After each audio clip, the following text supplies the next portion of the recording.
Bagaimana Allah dipermuliakan di dalam kejatuhan.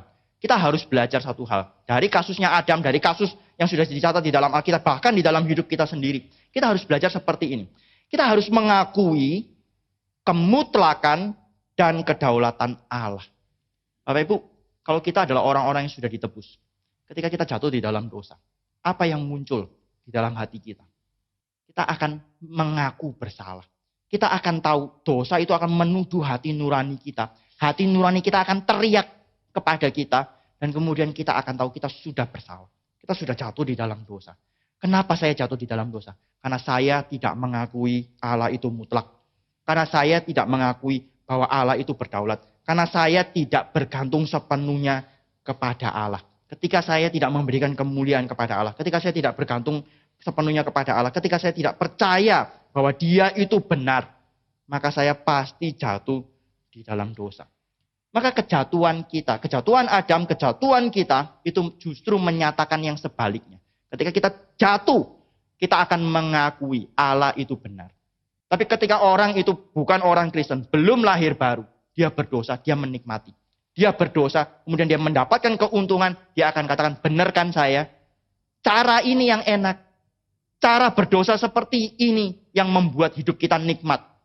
Kalau ikut Tuhan, ikut Tuhan itu susah. Kamu orang-orang Kristen, orang-orang yang bodoh. Kamu mau hidup dengan cara seperti itu seumur hidupmu. Coba lihat saya. Saya bisa menikmati semuanya. Saya bisa bebas dan lain sebagainya. Itu orang-orang yang tidak takut kepada Tuhan. Itu orang-orang yang tidak mengenal Tuhan. Tapi kalau kita, orang yang sungguh sudah mengenal Tuhan. Ketika kita jatuh, kita akan mengaku, Engkau benar Tuhan. Coba saya ikut Engkau. Coba saya taat kepadamu. Saya tidak akan ada di dalam kondisi ini. Kejatuhan Adam itu menyatakan Allah benar dan manusia yang ingin bebas dari Allah itu adalah manusia yang gagal. Kalau Bapak Ibu membaca tulisan-tulisan dari John Calvin, reformator, Bapak Ibu akan bisa melihat bahwa kedaulatan Allah itu menjadi jiwa dari seluruh tulisannya Calvin.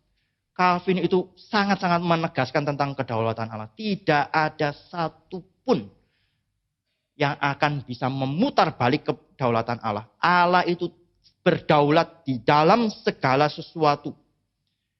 Bahkan termasuk di dalam kejatuhan manusia, bahkan termasuk di dalam kegagalan-kegagalan kita. Maka Calvin menjadi satu orang yang sangat menyerahkan hidupnya kepada Tuhan. Dia bergumul tentu. Ketika dia disalahkan, ketika dia diusir misalnya dari Jenewa, dia bergumul dengan hal-hal itu. Dia menyatakan ketidaksukaannya secara jujur, dia mengatakan semuanya itu. Tapi ketika dia tahu Tuhan, katakan ini, dia akan ikut Tuhan. Kalaupun dia harus mati, kalaupun dia harus menyerahkan nyawanya, dia mau. Karena dia tahu Tuhan itu berdaulat. Saya pernah kutip tafsirannya ketika dia mengatakan, kenapa Yakub itu mau dengar mamanya? Kenapa Ribka itu suruh Yakub menipu Ishak? Ribka tahu bahwa yang akan diberkati itu adalah Yakub, bukan Esau. Dari sejak di dalam kandungan Tuhan sudah bicara kepada Ribka bahwa yang muda, yang lahir belakangan, ini kembar ya, tapi ada yang keluar duluan kan ya. Yang keluar duluan bagaimanapun adalah yang sulung. Yang keluar belakangan, yang muda itu akan lebih besar daripada yang tua. Itu artinya Ribka sudah tahu Tuhan akan memberkati Yakub, bukan Esau. Tapi kenapa ketika Ishak itu panggil Esau dan mau memberkati, Ribka harus merancang penipuan seperti itu. Calvin mengatakan seperti ini. Kenapa Ribka tidak memiliki kepercayaan kepada Tuhan yang sanggup mengubah perkataan Bileam? Bileam itu dibayar untuk mengutuki Israel. Tapi 3 kali dicatat bahwa Bileam itu mau mengutuk Israel, yang muncul adalah berkat. Tuhan ubah perkataannya. Tuhan itu begitu berdaulat bisa mengubah perkataan kita, Bapak Ibu. Tuhan bahkan bisa mengubah perkataan kita. Apa yang kita takuti di dunia ini? Orang mengancam kita. Orang melawan kita. Orang mau membinasakan kita. Apa kekuatan mereka di hadapan Tuhan? Calvin itu mengatakan, kenapa Ribka tidak percaya bahwa Allah itu sanggup mengubah perkataan Ishak.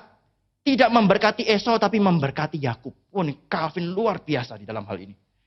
Dia begitu percaya kepada kedaulatan Allah. Karena dia tahu, tidak mungkin kemuliaan Allah itu digagalkan oleh manusia.